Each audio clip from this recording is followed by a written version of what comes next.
What is crack-a-lackin', fellow thermonuclear AFers? I am Dan Valley coming at you without my co-host Grant Hughes once again this week. We have our mega NBA trade deadline primer starting to roll out, where we will cover every team in depth as possible. The Eastern Conference, will be going live on Friday, so please check that out. I wanted to tackle some news and rumors, though, some of which we might not get to immediately. Some of these are teams in the East, so yes, we might talk about them. Otherwise, some of the news items just don't pertain to the trade deadline. So I wanted to go through, react to some of these rumors, some of the stuff that's being bandied about. We'll see if anything breaks as I'm recording this in the middle of the day on Thursday. So I got one of my phones right here, and if anything pops up, we will rap about it. So I put together a list, and let's start with the Cleveland Cavaliers, who have been balling amid injuries. Even the Darius Garland out, Evan Mobley out, Donovan Mitchell missed some time as well.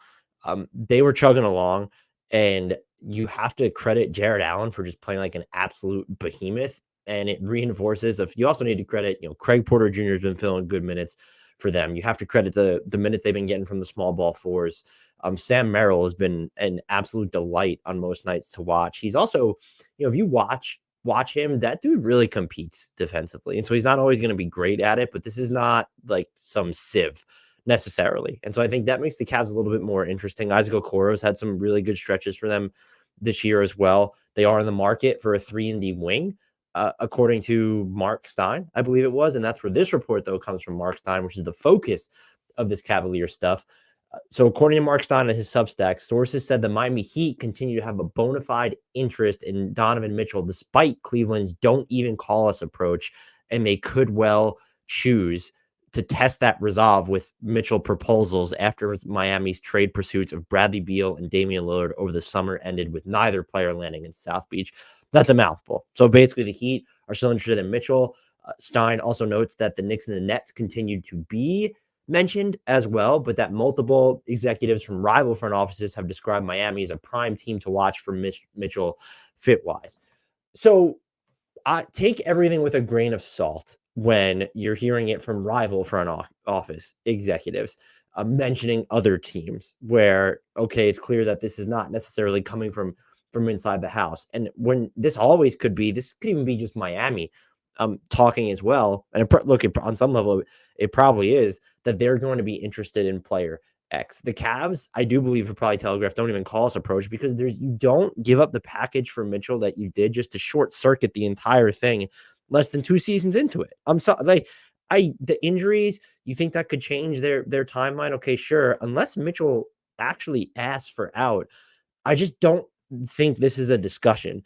And in the event it actually gets to that, it's going to be an off-season thing. I don't even think his trade demand would come now inside 1 month of the trade deadline. We've seen more shocking things, and this is certainly something to watch if the Cavs get the sense that, hey, he's not going to stick around. But the reason you gave up so much to get him is because he had the 3 guaranteed years left on his contract before he can reach free agency, and you see out 2 of those. If you find out that Mobley and Garland for some reason are done, look, I get it. And it comes down to the same thing with what we've seen from Cleveland. This stretch has basically reinforced that they are better off finding bigs that can stretch the floor alongside Mobley or Allen rather than having the 2 of them. Yeah, in certain matchups, it will work, and they're going to be hellfire defensively. But the offense, the ball is going to be less sticky when those 2 aren't on the court. You're going to see just better floor balance in general. And to be fair, we haven't given enough time for that dynamic to marinate alongside Mitchell and Strus and Garland, just not having that sample size. That is something the Cavs have to look at. And that would be more of an offseason thing as well. For all these teams, I've seen some people mention that Jared Allen is a trade target. I just don't know how you reasonably trade him right now with the way he's playing, Evan Mobley being out. So there's that element of it. When it comes to Miami and Mitchell, I would agree, though, that they make the most sense from a fit perspective. I mean, even as a trade partner right now, I still don't love the idea of Donovan Mitchell in New York with Jalen Brunson. I think you would need someone, if you're going to go that small, who's just going to give you more defensive juice. And if they're that small in the first place, they're probably not giving you a ton of defensive juice. Or if they are, they're not giving you enough on the offensive end. Brooklyn would be semi-interesting, but I have no idea where the Nets are going. They're kind of just spinning their wheels right now, where if you did go in a consolidation trade, I understand the incentive you have to do that, given your draft obligations moving forward. That would just be weird. And there are other teams that could come into the mix, but it does seem like Miami and one of the New York squads would be on Mitchell's list again if he asks for out. Miami becomes interesting over the offseason, I think, because you would be able to put a bunch of picks and swaps on the table. I doubt you're getting Jaime Jaquez in it, but if you could, I mean, you absolutely should. He's been one of the three best rookies this year. And this isn't a destination where, in theory, if you're getting rid of Mitchell, Tyler Hero could work. I don't know that you want to see a ton of him and Darius Garland playing together. But if you wanted to stagger them, bring Hero off the bench, you are losing the Donovan Mitchell shot creation element.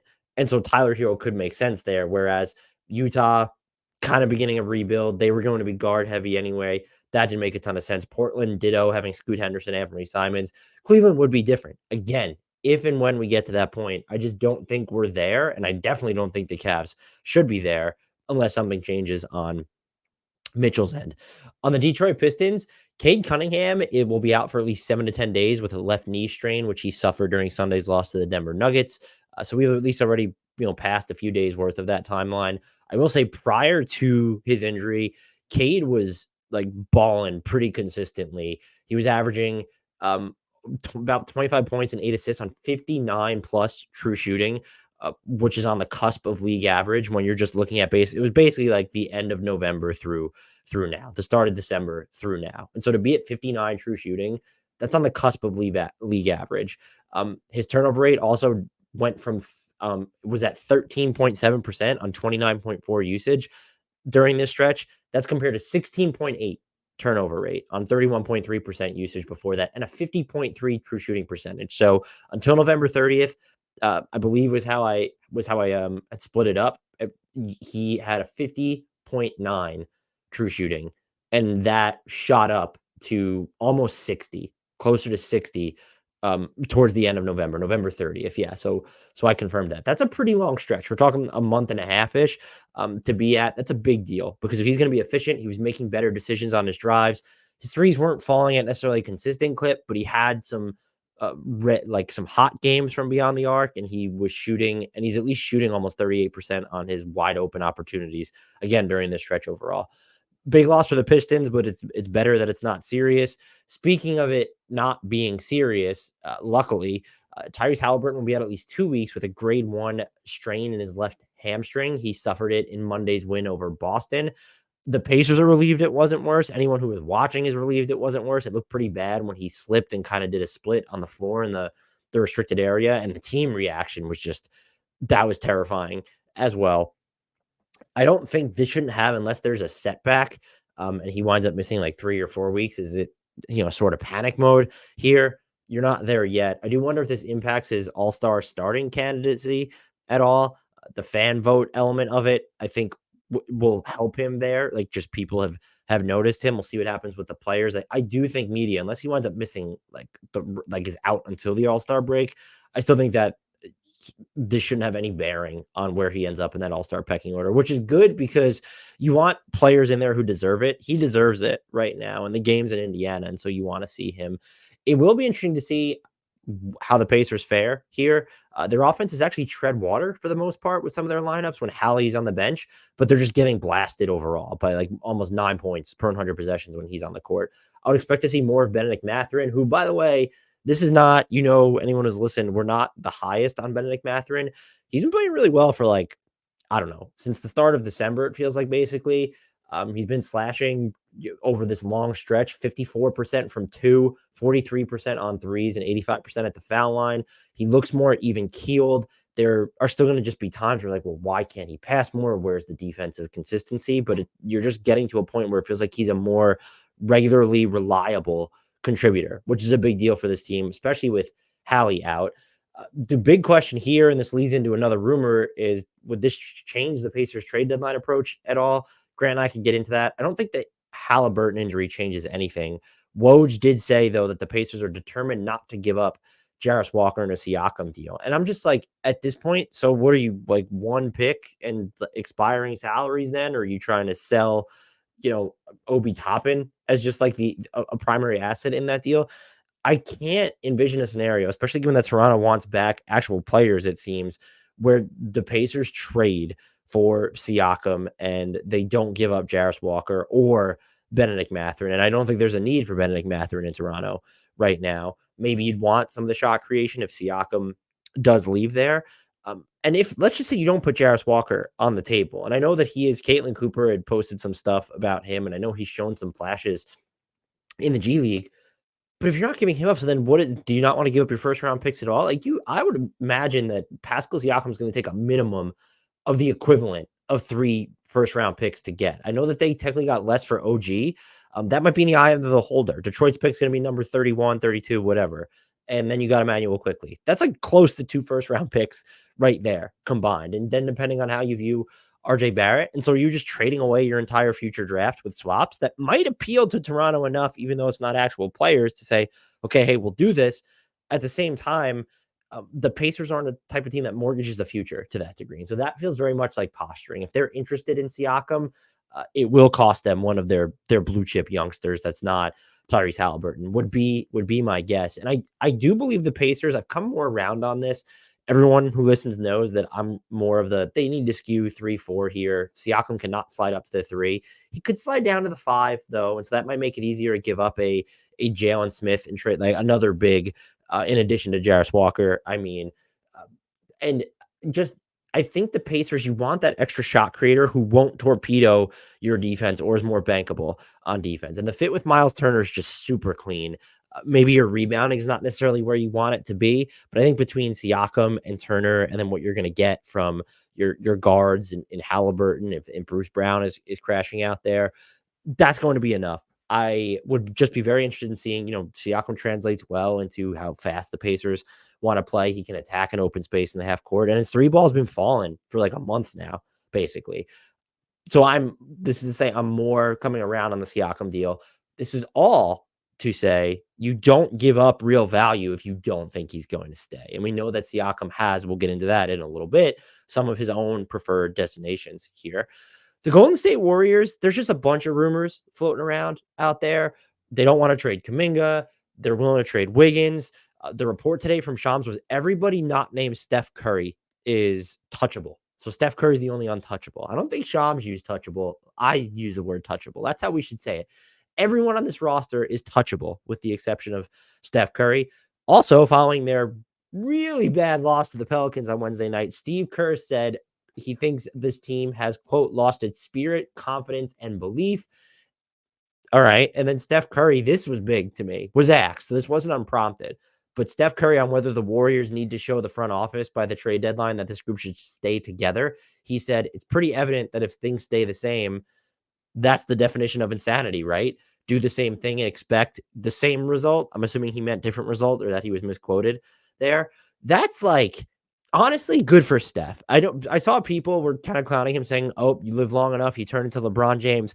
Fuck that. Like, this is not someone who has complained or telegraphed that he needs to get rid of people. There's definitely been some sort of undercurrents or like he's not shade, but like he's definitely called out without calling out certain teammates or players or mentalities before, but never this forcefully. And like, that's just different from saying that this team needs, we haven't had really a Steph moment where he said, we have to make changes at the trade deadline, even when he's asked. And good for fucking him, because you're in the end of your window, no matter how you feel about him. You look gassed towards the end of some of these games. The load you're shouldering is just absolutely mind-blowing. You have a dude in Draymond Green who can't even stay on the floor, not because he can't play, but because he can't control his in-game emotions at points.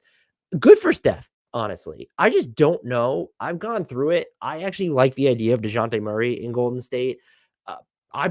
There's just like no fix here though that makes me feel a lot better about this team. Whereas even if you slap Pascal Siakam onto them, and that could, the package that they give up to get him, depending on what that is, you'll feel different about the roster. But they're already kind of deep, and what they really need is just the viable number 2 guy. It feels like the clear second best player who's actually not gonna get suspended or ejected every other night. And that Siakam does fit that bill to an extent. But if you're going to play him with Draymond, since I assume Draymond wouldn't be part of that deal, you need to then surround them with enough shooting, because that's why you could play Draymond and Kevon Looney, who has not been great this year, by the way. together is that you just always had the thermonuclear AF shooting of Klay Thompson and Steph Curry. That is still there to some extent. Klay's been playing better of late, but like you still need to make sure that the rest of your non-core lineups are then going to have enough shooting on the floor. And I guess between like if you went Steph, Pods, Klay, Draymond, and Siakam, like that is a lineup that would intrigue me. What is, I'm assuming the Raptors would want CP3 salary in a deal even more. And we're going to get to more about Shams. It's not Shams. Siakam and the Raptors in a minute. But like, is Wiggins going out as part of the salary? Is that a possibility? Or if he's not, then you're still bringing him off the bench. And could that get, what happens with Jonathan Kuminga? Is he going out in that deal? Would the Raptors insist on his inclusion? Or are you building this thing around Moody, who, by the way, I think the world of Moody, and I would love a team to just free him at this point and give him a ton of minutes. But are you building it then around Moody and picks and salary? You see what the roster looks like afterwards. And look, the Warriors are deep. They've gotten good minutes from Pods. They've gotten great minutes from TJD. Dario Saric has been one of the, like, maybe the single best minimum signing in the business. I don't want to say that blanket statement. I haven't really considered it. I know we have others balling out in certain places. It's like you feel good about points of their depth, especially if they can get a little healthier. What's going on with GP2? At the same time, I put Siakam on this team, and even relative to the projected cost of like player, like rotational cost of getting him there, I don't know if I feel much different with the word. Like it feels like the player they need or who could transform this franchise is either not available, or they actually need to make the tough call of, well, it's really more about, do we move off of Klay's expiring contract? Do we look at moving Draymond? If it feels like, and this is how I'll frame it, that they need to get rid of two of Andrew Wiggins, Draymond Green, and Klay Thompson. And that's just a very awkward spot to be in, like to meaningful upgrade. Maybe I'm wrong. Maybe Siakam would come in and do it. I would make the move if he's available. But the Warriors core absolutely needs to change. I don't want to be a hypocrite, though, and pretend like to just say it for them to do something without having a solution. And I don't have a solution, because even the best case scenarios, I think that they should really look into, can they get like a DeAndre Hunter, who's a more reliable shooter, but he doesn't pass or rebound, kind of like Kuminga and Andrew Wiggins, but is a more reliable shooter than those two. You can build the deal around Chris Paul's salary to get there, maybe a couple firsts along with Moses Moody. I proposed one first because I think Hunter's probably on a net value contract, but a net negative contract. Hawks fans weren't thrilled about that one, though. I get it. I mean, reasonable minds can disagree. Some of them were asking me for me to be fired, which feels like that goes a touch too far. But what are you going to do? That's the nature of fake trades. They can look at something like that. I think that balances out their roster pretty well. You need to do it. You need to do it. And it's just like, are they going to do it? I think this front office is definitely less married to keeping the core together. I mean, how could they not be? But like, I just don't know that any move out there. If you told me they acquired a Larry Markkinen or a Mikal Bridges, I'd probably feel a lot differently. That's not to say those players are better than Siakam, because they're not. The fit for both of them is just cleaner. I just don't think you have the equity to get them, which is the primary issue. So if you can get Siakam, go out and get him. If it's not him, I do like the idea of DeJounte Murray. Can you get someone else? I know in Discord, Rubik's Gal really wanted Bogdan Bogdanovic. Makes sense on this roster. Not if you're keeping Klay, and then you also have Pods, to me. Just that's my personal opinion. The extra shot creation would be great. Can you insulate them enough defensively to where you play DeJounte, Klay, Bogdanovic, and Steph at once, and then with Draymond at the 5? I just don't know if that provides you enough juice. But if you can get him, he's an upgrade over what you have. But it adds to, the move needs to be consolidatory in nature. It can't be the Warriors go and get like two guys to add to this rotation that's already kind of a smattering of depth. We're going to jump ahead to the Grizzlies, since it's about there's two news items for the Grizzlies, one of which is breaking, and it's another injury run. Per Shams, Memphis Grizzlies guard Marcus Smart has sustained a severe right finger injury and will be sidelined for approximately 6 weeks. Another difficult injury blow in the season for the Grizzlies. Yeah, and I would think that takes him off the trade market insofar as he was ever on there. Does sort of further their tank. The Grizzlies also, and that's a blow. Smart has not been good.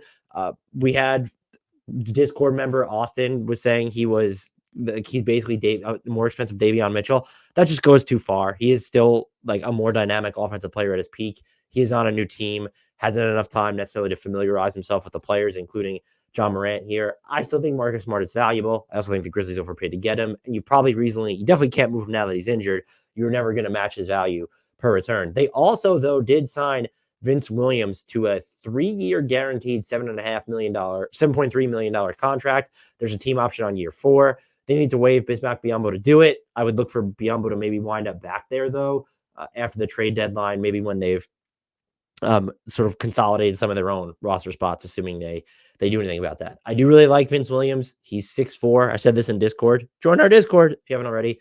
Plays like he's 6'8". There's been some peaks and valleys to his three-point stroke, but he's at roughly 38% on spot-up threes for the season. That is more than high enough when you're looking at the Grizzlies' other wing options, and then just his defensive assignments. This is someone who, when he's on the court, he will guard the opponent's best player, basically irrespective of how big those players are. And if you're hearing barking in the background, my dogs are mad. They think I'm not giving Vincent Williams enough of his flowers, apparently.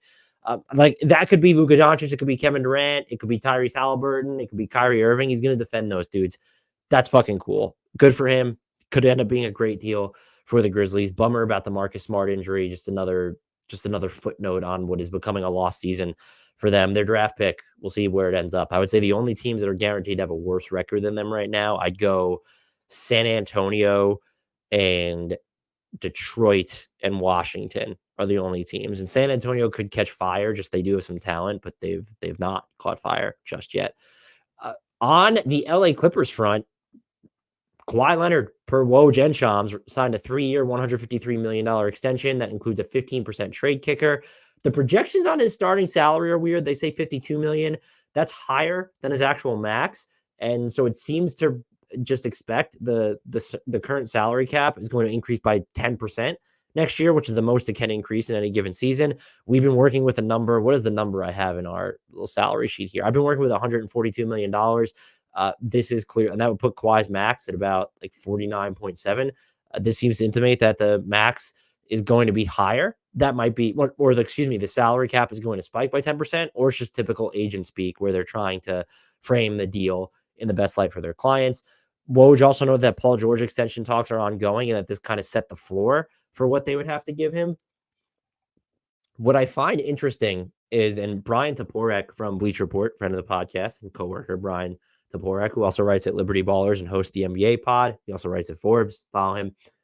Had said something about, does this make it less likely, verging on impossible, that George and Harden get longer deals than this? Because what's notable here is that Kawhi in net probably winds up taking a little to a lot less, not substantially less, but could be up to more than $10 million less than what his actual max would end up being. But he also didn't get a player option, and there's only 3 years tacked on to this one as part of the the new CBA rules. They were able to work it so that he declines his player option. He's having 3 years tacked on to it. That's not 4. And it could have been 4. And so does that mean that Paul George has no shot at getting 4, that James Harden can't even get a 4-year deal when he hits free agency? That benefits the Clippers, just looking at what their window is that you don't have to commit to what is going to fast become an aging core for too long. I'm just curious whether it impacts those extension talks at all. What is also interesting here is that the Clippers have basically said, and this was always going to be the case, but they have reiterated, fuck it, again, we're going to be a second apron team for the foreseeable future. That really makes them an interesting team at the trade deadline. They've been the best team in the league, or one of the 2 or 3 best teams in the league, basically since the start of December. And so you can look at them and say, well, now that Terrence Mann doesn't miss a 3 in 2024, do we really need anything? You want to talk about us, the fact that PJ Tucker's not playing and who do we put in his big spot? Well, Vita Zubac looks like someone who needs to play 30 plus minutes a game. I would still say that I would like to see them get another, it doesn't need to be a wing, but like a body that can slot in at the 4, maybe also play some small ball 5. That's a pretty tall order. At the same time, because of where they're at now with just the second apron, they're not going to be able to combine aggregate salaries soon. And so do you take advantage of that opportunity now? And what if you were willing to put the 2030 first round pick on the table, who and what does that get you? I mean, they can get to a $20 million player pretty easily, and they could shoot their sights higher than that if they're willing to maybe talk about Terrence Mann, who should not be untouchable. I'm not giving up Terrence Mann to get a Dorian Finney-Smith, a Kelly Olynyk, like any of those sort of names. But if you're kind of looking at a deal that could get you, and you wouldn't even need to do this, but like, does that 2030 pick, if the Hawks are really willing to blow it up, get you DeAndre Hunter or Onyeka Okongwu? Like that is, you could reasonably get to that. If you were willing to do Mann in your 2030 pick, does that get you plus other salary? Does that get you Jeremy Grant? Does that go a bridge too far? I would love Jeremy Grant on this team. He could play from some small ball 4. You need to trust on everybody else to small ball 5, excuse me. You need to really trust on everybody else to rebound, but he's an extra layer of creation. Just you look at the way that he can attack in the half court, mostly some straight line stuff, even when he's attacking from like the 45 angles, but like he still has kind of the speed and the dexterity to do some things with the ball, in addition to being one of the more reliable off-ball players. And then that's giving you just more defensive insulation in certain of your lineups, where it's like if you play Paul George, Kawhi Leonard, Jeremy Grant, excuse me, and then just you're able to play, so Harden's in there, there's your 4-man combination, and then Zubac works in there. Could you also get away with minutes if you wanted Russell Westbrook in that scenario and downsize with Grant at the 5? You could have Man on the court. I like that setup. I don't like the idea of giving up Man. And so it's just like, if you wanted another, I don't know if Onyeka Okongwu really fits the bill of the small ball big for them. He's not going to stretch the floor. He would be he's going to be better. Like his Zubac has great foot speed on the defensive end, and he's a really good rim protector. Okongwu would give you some more switchability juice there if you wanted that for the playoffs. You could also just shoot your sights lower at this point. And it's like, well, could we get Dorian Finney-Smith and Nick Claxton would definitely cost you the 2030 pick. But Dorian Finney-Smith would be a good fit on this team. I don't know if you want to get him to small ball 5 options. I mentioned Kelly Olynyk. Again, you could match the salaries pretty easy, and it shouldn't take that first round pick to get him, unless you're also, well, do we want something else? Someone else, excuse me, from Utah? I don't think anyone, even if you're combining them, Jordan Clarkson and Kelly Olynyk doesn't do that for me for the first round pick. My point really is, though, is the Clippers, and they always were, they're at least a team to watch at the trade deadline. They're so good right now that it's tough to envision them, well, even getting Jeremy Grant. Let's use him as an example. Does it feel like overkill just because it's, well, we have our big 3, Russ, just like and look, Russ will have his nights where he's just absolutely terrible. And then he's going to have his nights, especially when he plays the Suns, where he's really locked in defensively. The pace he can add to this team and the way he's accepted a smaller role has been great for the Clippers overall. I know he might not have been the best soldier, so to speak, with the Lakers. Maybe we'll never know the full story there, but I've been really impressed with his demeanor on the Clippers and at times his play. But like having all of these guys, and then if you're going to keep Man, is it just, well, do we really need to aim? And with how well Zubac has been playing, do we really need to aim our sights that high? Maybe you don't. I would just note that it's going to get so much harder if you ever wanted to make a substantial trade and not be flipping one of your star players to use that 2030 pick then. And so maybe it's just perhaps the idea of, well, we're going to use that pick in a smaller salary to get someone who would be cheaper anyway, like a Jalen Johnson in this year of his contract. That's my dream get for so many teams, because I just want to see him freed from Atlanta, but he's been balling in Atlanta. The Lakers, very quickly, Darvin Ham's job is not in jeopardy. He received a text of a vote of confidence from Jeannie Buss. Stein also reiterated that he should be safe for now. The Lakers have won 2 straight games. I don't know if you change the coach, how much better off they are. I haven't been a fan of Darvin Ham citing injuries as much, just because, the Lakers have dealt with a bunch of absences, and Gabe Vincent's, excuse me, that void is huge. He was someone that I thought maybe could close for them when they signed him. I get that element of it. A lot of teams are dealing with injuries, and it's not like you're dealing with superstar injuries. Anthony Davis and LeBron James have battled some stuff, but they've by and large been available. And so that has rubbed me the wrong way, and some of those lineups just don't make a ton of sense. And like the way he deprioritizes spacing at points, it rubs you the wrong way.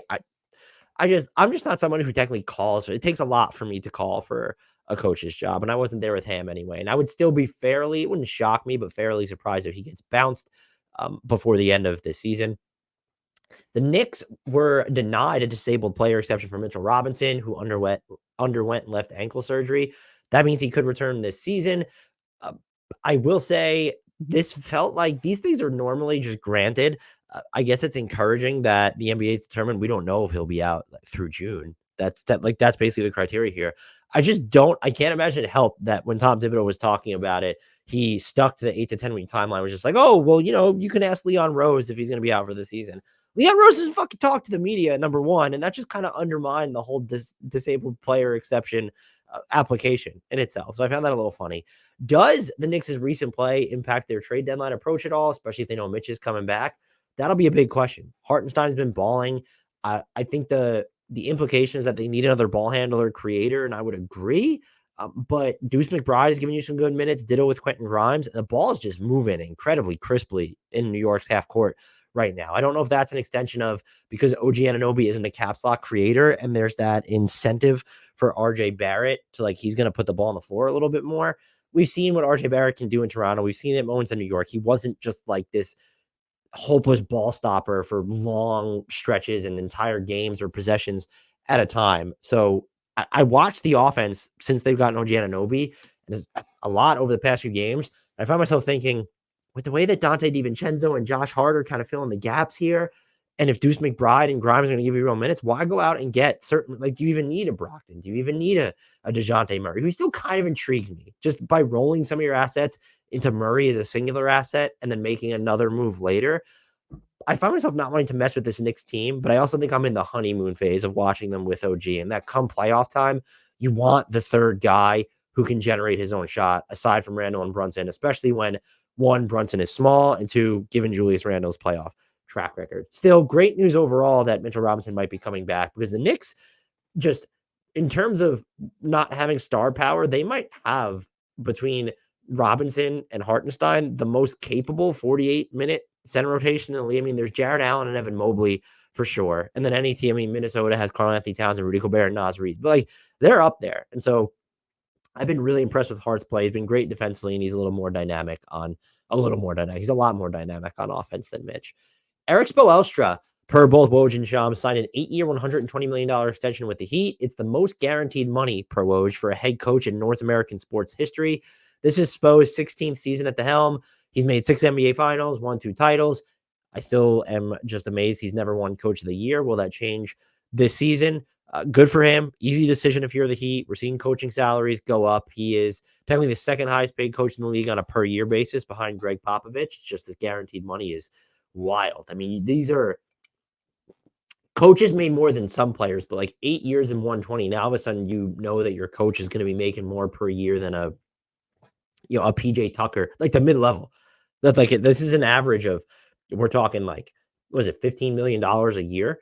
And so that's more than the mid-level, the non-taxpayers mid-level in the NBA. That's a pretty big deal. So it's $15 million a year, which is right now about $2.5 million more than the mid-level. Good for coaches. And I think Spo particularly is just a genius. And he just knows how to pull these different levers. Even this year, the Heat are 6 games above 500, despite Jaime Jaquez leading the team in total minutes, and neither Bam nor Ginny, that's my mother-in-law's name, Jimmy, ranking inside the top 3. Plus, you've had Caleb Martin being banged up for most of the year, and your top 3 in total minutes are Duncan Robinson and Kyle Lowry. And just the way that the Heat, they cycle through these guys that they'll find in the G League or just unearth off the scrap heap, and then even just the renaissance of Duncan Robinson and the way that they've been able to deploy him since the playoffs. To me, Spo isn't just the best coach in the NBA. He's the best coach in the NBA, and it's by a sizable margin at this point. I'm interested to see. I think a lot of it's going to depend on record. And you have Chris Finch in Minnesota. You have Jamal Mosley in Orlando as good candidates. You have Mark Daigneault in Oklahoma City. There's always a lot of deserving candidates for Coach of the Year. Depending on where the Heat finish, it'll be interesting to see how much love he gets. This is absolutely someone who, if he never wins a Coach of the Year award, that's mind-blowing to me. The Sixers, Joel Embiid missed the game on Wednesday with swelling in his left knee. He's now missed 6 of 8 due to various injuries and been absent in 9 of Philly's 36 games. That puts him on pace for under 65 appearances. Just something to monitor because we know how much he wants to win a second MVP award. The priority needs to be just making sure he's whole for the playoff push. I have continued, and Zach Lowe had mentioned this, I believe, on his podcast. I'm at the point where I'd like to see Philly do more than hold serve and see what their cap space gets them in free agency. I'd like to see them do something at the deadline. I don't hate the idea of DeJounte Murray there either. I saw it bandied about. Maybe should they have gone after Marcus Smart before the his finger injury? That's clearly off the table. I really don't love Zach LaVine there, even though he would help them. Just that money and what do you actually need to give up to get him? I'd like to see them to sort of just monitor the market for opportunities that might arise. And I wish not that I wish, because I don't have a rooting interest in this team. I do think their big move would need to come form in a wing that maybe has some ball skills. Surprise, surprise. A lot of teams need that. OG Anunoby would have been perfect, even though he doesn't have a ton of ball skills. He can do some stuff in open space, though. If Mikal Bridges became available, the Philly's just not going to have the best package based off the picks that they can move, and we know Maxi's not going to be on the table. And so I can't pretend to sit here and say, oh, I know like this name is out there and they shouldn't care too much about adding salary for next season. Someone like Bogdan Bogdanovic for them, though, that's someone where you have a salary on the books for next year, and you could still carve out a max slot while carrying Tyrese Maxey's cap hold. Just something for them to consider there. And on the Raptors, so per Sam Amick of The Athletic, this is not verbatim, but The Athletic reported Siakam's desire for a max deal is set regardless of whether he stays in Toronto past February's deadline or is moved to another team. He has also reportedly expressed the fact that he does not see the Sacramento Kings as a, quote, long-term fit. Now, I'll start with the Kings part of this. I agree with Siakam, and I saw some Kings fans interpreting this as, well, we've had players like Chris Webber come here and they were happy in Sacramento. I don't think this is an issue of, oh, Sacramento sucks, or even that the Kings are a terrible organization now. I just don't like the Sabonis-Siakam fit on the offensive end. And Siakam, if he wants to not just retain his value, but be a featured option or be in the best position to succeed both individually and collectively, I don't think it's with Sacramento and Domas Sabonis. I'm open to the idea that it won't flop. I just think that is such an awkward dynamic, and I wouldn't love it. On the max contract front, I get it that I'm stumbling here. I'm at the point where, and this is either me, I'll admit to either I was wrong to say that the Raptors should have given up Siakam instead of Anunoby, or is it just we're getting more information because we know what the Raptors now look like because they have another dynamic creator in the mix with Emmanuel Quickley, and even just the minutes they've been getting from RJ Barrett. It's a combination of both. I was wrong, and we're getting more information, so we should change our takes. If something is off, I want to make it clear in Toronto, where Siakam doesn't want to be there, or the franchise doesn't value him or doesn't want to pay him, then yes, you need to move him at the trade deadline, because the biggest disaster would be keeping him, not extending him this season, and then he leaves in free agency for nothing. You can't let that happen again after allowing it to happen with Fred VanVleet, after minimally capitalizing on Kyle Lowry's departure as well. And that's not to say like you already lost like the whole Kawhi Leonard stuff and like the members of the championship team.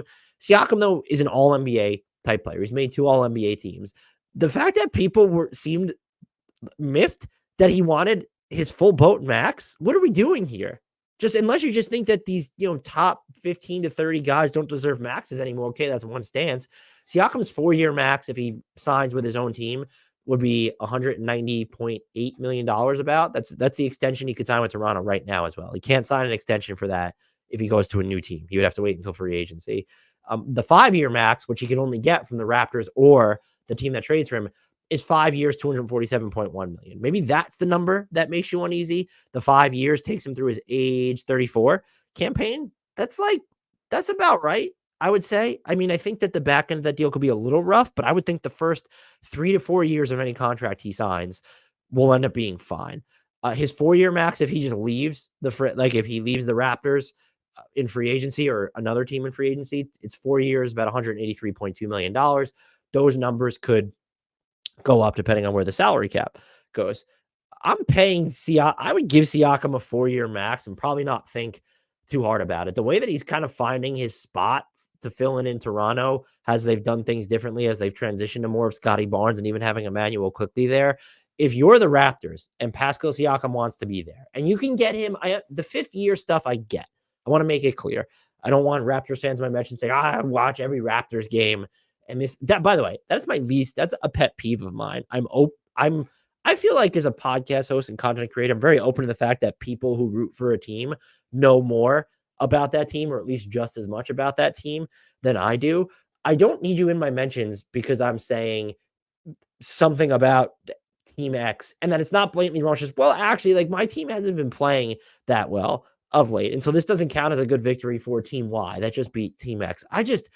That stuff my job is not to know your team as well as you. My job is to know the rest of the league. And if you want to do as good of a job as me, and I'm going off on this rant here because I saw people calling out certain other people where they need to get fired. And it happens a lot of the time where, there are blowhards when it comes to talking about the entire league or a bunch of different sports. It's annoying. I get it. It's frustrating as a fan.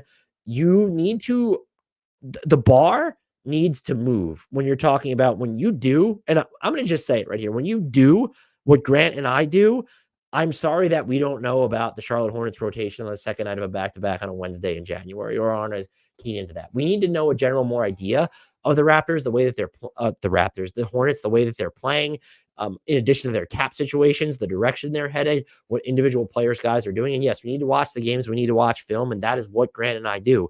If you're just going to, actually, literally the smallest points, I'm open for discussion. But if you're going to preface it, well, I watch every game, I don't fucking care. Honestly, don't fucking care. Go do what I do then and do it better. If you're going to take exception while giving your opinion on the, excuse me, as I'm choking in the middle of this rant, on the Washington Wizards while the other 29 teams in the league, and be accurate in any way about what you're saying and thorough. So please, that's going to earn you an automatic mute, or just I'm going to ignore your comments if you start saying that. Just a pet peeve of mine. So Siakam, I get why Raptors fans to that point, and there have been disagreements in Discord, and I respect the hell out of the people that think you just need to trade him because something's off here. If that is the case, yes, you need to trade him because you can't afford to lose him. You can't afford to lose him for nothing. The real I would do as the organization is I'm looking to change up the 5 spot, even if you think we've seen Siakam play some 5 there. What can you, Jakob Poeltl's injured right now. That's the other thing. He's going to miss some serious time at the moment. And so I'm fascinated to see how the Raptors wind up playing while he's on the sideline with his left ankle issue. And they don't even have a timeline for his return. I'm not saying that they're going to move him at this deadline. I don't know necessarily where his contract would be viewed, or how well or favorably or disfavorably it would be viewed around the league. But that to me is the more palatable path forward, especially because they've already prioritized the acquisition of players over picks. And a lot of these teams that are interested in Siakam, they're not going to have, especially if we don't want to give up Jarvis Walker for him, they're not going to have actual players that can help you now. And even some of the ones that will be available, Jarvis Walker, as an example, is he going to help you now? The Warriors could probably be one where it's, we get a pick, and then if we think Kuminga and Moody can help us plus salary, okay, sure. But if you're telling me that you can get Kuminga and Moody and a Warriors for Siakam, or you can keep Siakam and then just look at moving Jakob Poeltl, trying to get a floor spacing big in there, or playing Siakam even more at the 5 as time goes on because you have Scotty Barnes and you have RJ Barrett. Maybe it's, let's just try and get a bigger wing in there. I like that a lot better. And I'll get into more of this when we do their trade deadline preview. I just wouldn't rule out the Raptors as under the radar buyers, to where I think the ship has sailed on them trying to consolidate, especially now that they don't have OG and you can't aggregate Emmanuel quickly or RJ Barrett. If they're not going to be in on the cost is apparently low. The market is barren. I wouldn't hate Zach LaVine on this team still. You could insulate the hell out of him defensively, even without OG Anunoby there. Would not be my favorite guess. We have Zach LaVine in the books for $40+ million, then Siakam. Can you just get another perimeter player, or someone who's someone who doesn't nudge up Siakam to the 5 necessarily, but is going to be better in those minutes than a Jakob Poeltl, who can limit your spacing, as useful as Jakob Poeltl is at times? That's just my stance on the Raptors right now. The caveat is just, if you don't want to go 5 years out for Siakam, and that's the only way he's staying in Toronto, then yes, I get the hesitance. Do not wait this out then. That's when you need to move him. If it's he's looking at other teams, or he's demanding the 5th year, even if it's some adjusted scale of a sub-max, but that's also something that could happen is, okay, well, we had to go out on a 5th year, but maybe he gives up the player option and it's not a total max. Maybe it's 5 years and $220 million because he's guaranteeing himself more money over the longer haul, and you just save close to $30 million, depending on where the cap winds up. I'm not saying he's a perfect player. He's been balling lately. There are times where it feels like he is disengaged, not that he's not invested in the game, but the Raptors, before the trade, after the trade, we're trying to figure out their pecking order. This is an all-NBA player, and you don't just move an all-NBA player who is way more of an anomaly than OG Anunoby was. In a vacuum, Pascal Siakam is a much, much, much better player than OG Anunoby. OG Anunoby is much more scalable, and so it's in the eye of the beholder. But I think I thought the Raptors need to move him instead of OG for fit purposes. I'm kind of not there anymore. He's adapted even better to Scotty Barnes as the season has gone on. And I also just think adding the second dynamic or third in Emmanuel quickly has just opened things up in a way for Toronto that it wasn't before, in a way that Dennis Schroeder was never going to. in a way that even Fred VanVleet didn't, because he wasn't hitting his pull-up three-pointers the way that IQ can, and the way that IQ gets into the lane and leverages that floater in an accurate fashion, and has like there's the acceleration there, and just has like the acceleration to deceleration from him. It's wily, it's crafty. And then if RJ Barrett's going to play like this, of course, makes your job a lot easier. He's been great at he did this in New York at times, but he's been great at finding pockets of space within finite space of Toronto so far. So that's where I'm at with Siakam. Teams should be interested in him, though. We'll get into more Siakam destinations on the East pod. But the Raptors are weird because they're so far below 500 that it makes you feel, and they just suffered 2 gutting losses. You almost beat the Clippers. There's the controversial loss because of the refs with the Lakers the other night. I believe that was Tuesday. I feel so much better about this team post OG Anunoby trade, which I never thought I would say there. And yet it's just, you have to look at the reality of the NBA standings, and it's, well, they might be a playing team. And is that going to be enough? And so you have to be cognizant of that as well. Whereas, are we about to pay IQ? Scotty is extension eligible this summer as well. We have RJ on the books for 27 plus, and then we're going to give Siakam $40+ million a year, $45+ million a year over the long haul when it averages out. You have to have that discussion. But I do think I think more avenues are probably available to them now than they were before the OG Anunoby trade, which again, I didn't necessarily think that would be possible. I would say for teams that should be in, to wrap this up very quickly, on Pascal Siakam, and if I'm the Raptors, I'm not trading him. That's just where, if he wants to be there, I'd stick with him. I think the Pacers should probably be super aggressive. I'm not opposed to the Grizzlies being ultra aggressive with their picks package and saying, hey, yeah, we're going to re-sign him and he'll help us this season, and we're just going to see how this works. I don't love it, but I'm not opposed to it. I would like to just see him in Golden State because I want Steph to get help. Steph is one of my favorite players of all time, So those are the 3 teams. I don't hate him in Dallas. I just don't, for the Raptors, love the package that you would be getting back in return. And so I think those are my 3 teams. Memphis is just so off the wall that it would be, Pascal Siakam in Memphis, and John Morant's not there. And it would intrigue me to see him play with Jaren Jackson Jr. is basically where I'm at there. Hopefully you enjoyed this. Again, come back. If you're new to this, subscribe, hit the like button, turn on notifications for YouTube, share our content. We appreciate that. Subscribe across Apple, Spotify, Stitcher, Google, wherever you get your podcasts. Please continue leaving ratings and reviews, everyone, on Apple. The written reviews help a ton in addition to your 5-star ratings, and then 5-star ratings on Spotify as well. Help us drum up our average there. I don't like that we've dipped below 4.8 in both. We're 4.6 on Spotify, and we're back up to 4.7 on Apple. So continue to juice those numbers. Join our Discord when we do mailbags. That's mostly where I get the questions from, unless I'm feeling spunky and willing to deal with the people who respond on Twitter. I shouldn't say the people. A lot of you who talk to me on Twitter, most of you who talk to me on Twitter are absolutely awesome. But I don't send out solicitations on Twitter. Join our Discord. The link's in the podcast and YouTube description. The socials are in the podcast YouTube description or on your screen. And I believe that's about it. I want to shout out just any new listeners that we're getting. It always warms and all the kind words we get. We're grateful for all your support. I appreciate every single one of you. And when we have people who hit me on the side to say that they do appreciate the job we do, or that they like something that we do, I do look at a lot of critical feedback and take it to heart. I probably read too much into it at points, but that's always valuable to have. I will say, though, that when we get nice messages, whether it's on Discord, in the comments of YouTube, in my DMs on Twitter, finding out that there are still just new people finding this show after all this years, that's what keeps Grant and I going. And so thank you to every single one of you. And if you're a new listener, if you've just found us, whether it's on Instagram or you found us through TikTok or Shorts or YouTube, just let me know. Just let us know. YouTube comments, join our Discord. It's always fun to hear that. Until next time, which will be very soon. And as always, I leave with the shout out to the one, the only, the indelible, the eminently not touchable. He can't be touchable. It's not just because he's injured. It's because he's the best player in the best prospect in the NBA, since he's not a finished product just yet. Frank Ntilikina.